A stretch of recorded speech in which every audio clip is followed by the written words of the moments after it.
Bom dia, crianças, tudo bem com vocês? Espero que sim.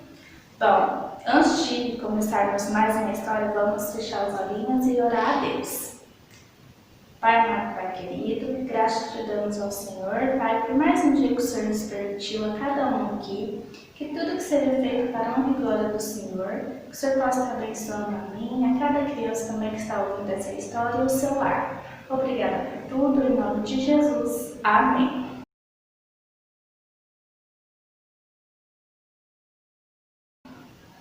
Bom, crianças, a história de hoje então está no livro de Daniel, no capítulo 6. Vamos falar de Daniel na cova dos leões.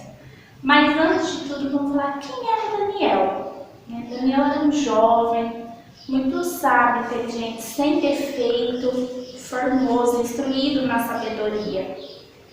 E ele era sábio em ciência e cheio de conhecimento, um jovem íntegro, fiel a Deus. Então vamos ler aqui no versículo 3 do nosso capítulo, que diz assim: Então o mesmo Daniel se distinguiu destes príncipes e presidentes, porque nele havia um espírito excelente, e o rei pensava em constituí-lo sobre todo o seu reino.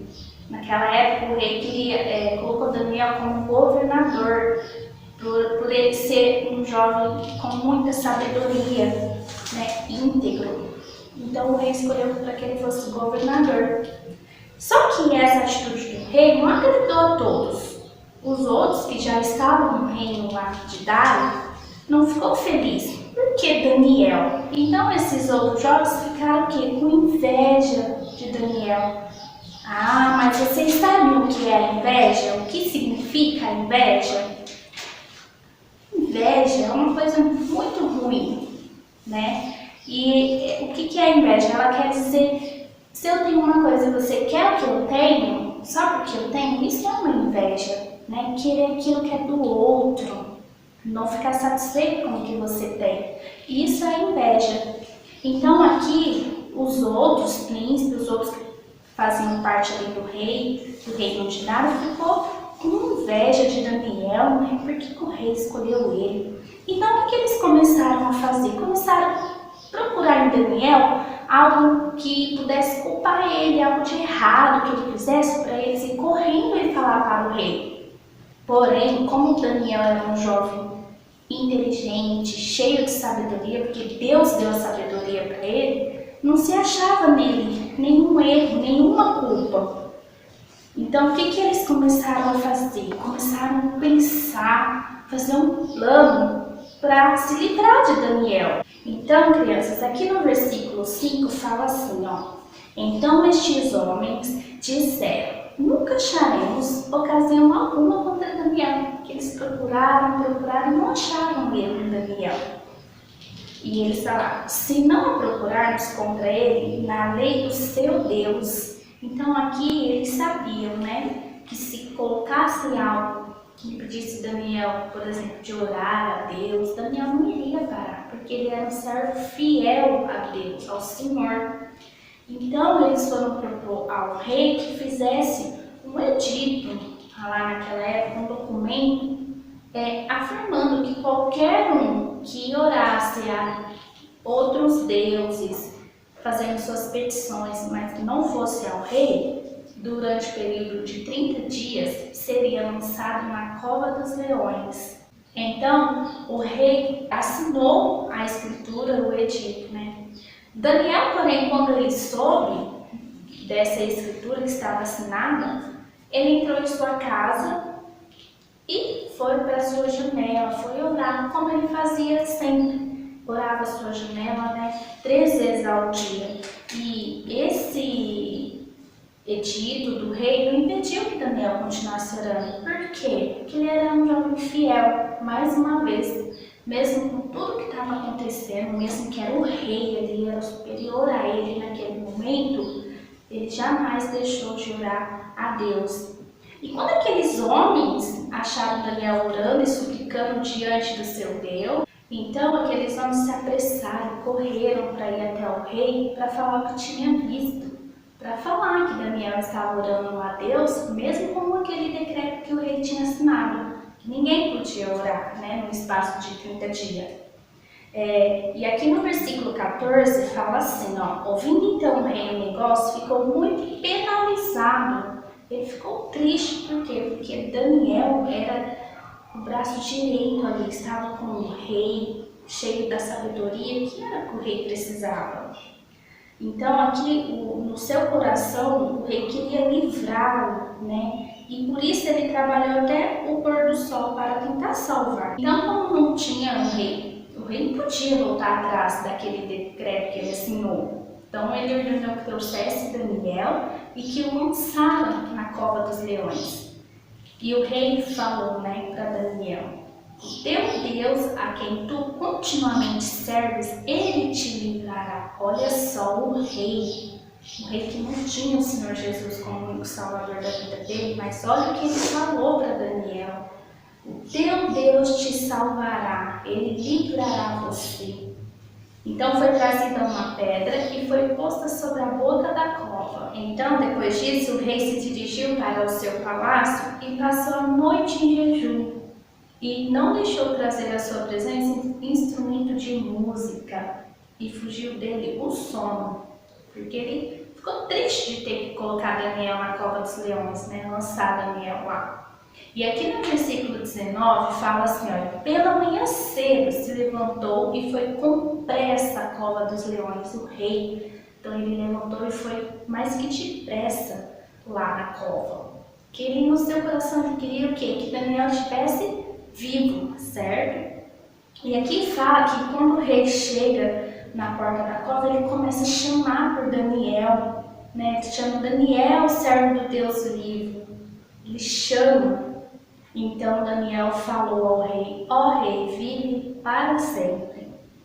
E Daniel ainda fala: meu Deus enviou o seu anjo e fechou a boca dos leões para que não me fizesse dano, porque foi achado em mim inocência diante dele, e também contra ti, ó rei, não tenho cometido delito algum. Olha só, Deus ali livrou Daniel dos leões. Por quê? Porque ele, diante de toda essa situação do Egito com esse novo, Daniel se permaneceu firme, orando, sendo fiel a Deus. Então, ao ouvir a voz de Daniel, quando Daniel disse isso, o rei, ele se alegrou em si mesmo e mandou tirar Daniel naquele momento da cova. E aqueles homens que fizeram com que Daniel estava ali? O rei ordenou então que eles fossem trazidos e lançados na cova dos leões, junto com suas mulheres e seus filhos. Então, antes que essas pessoas chegassem no fundo, os leões já devoraram eles. Por quê? Porque ali os corações deles estavam cheios de inveja, né? Inveja contra Daniel, pela sabedoria de Daniel, porque Daniel tinha um Deus vivo.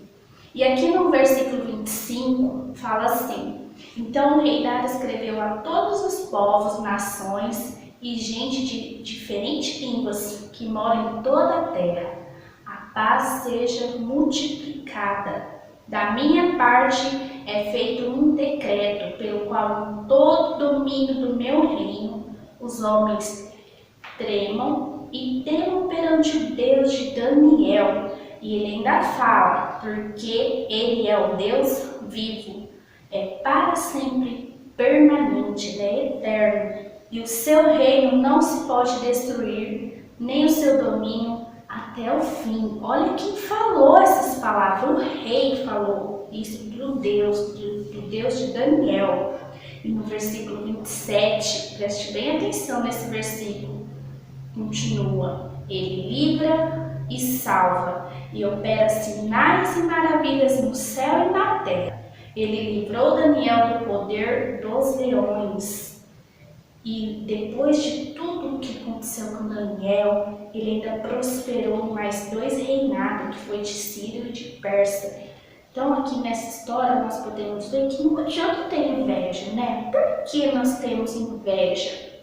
Porque nós somos pecadores. Ah, tia, mas você está falando que tem inveja? Não, tia não está falando isso. o que que é, né? Quando a gente vê algo, a gente deseja no nosso coração, eu quero, mas nem preciso, mas você quer? Cuidado, por quê? Porque pode ser inveja. Tia, mas eu não tenho isso não. Muito bem. Tia, mas se eu sentir isso, o que que eu faço?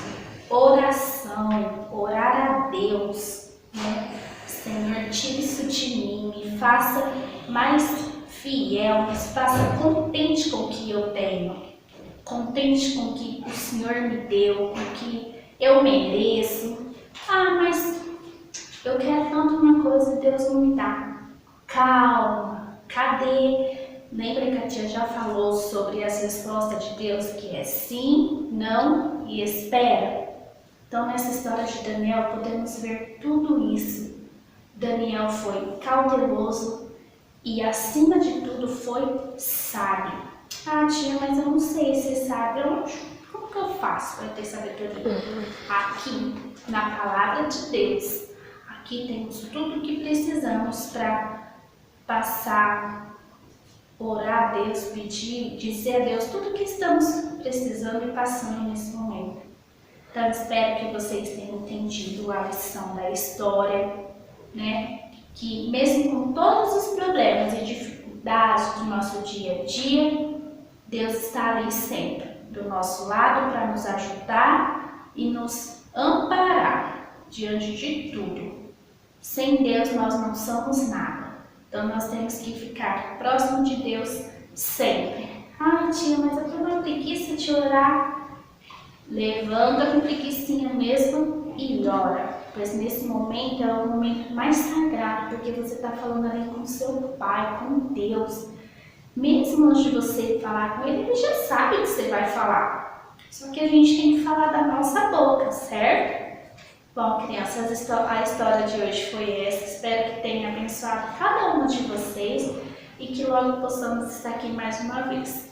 Deus abençoe a cada uma. Vamos orar para nós encerrarmos. Pai amado, Pai querido, gratidão, Pai, por essa manhã, por essa história. Obrigada, meu Deus, por cada um que está assistindo. Pai, que o Senhor possa estar abençoando o resto do dia. Pai, conforme a vontade do Senhor, trabalhando no coração de cada uma delas. Obrigada por tudo, em nome de Jesus. Amém. Então, crianças, tchau e até a próxima.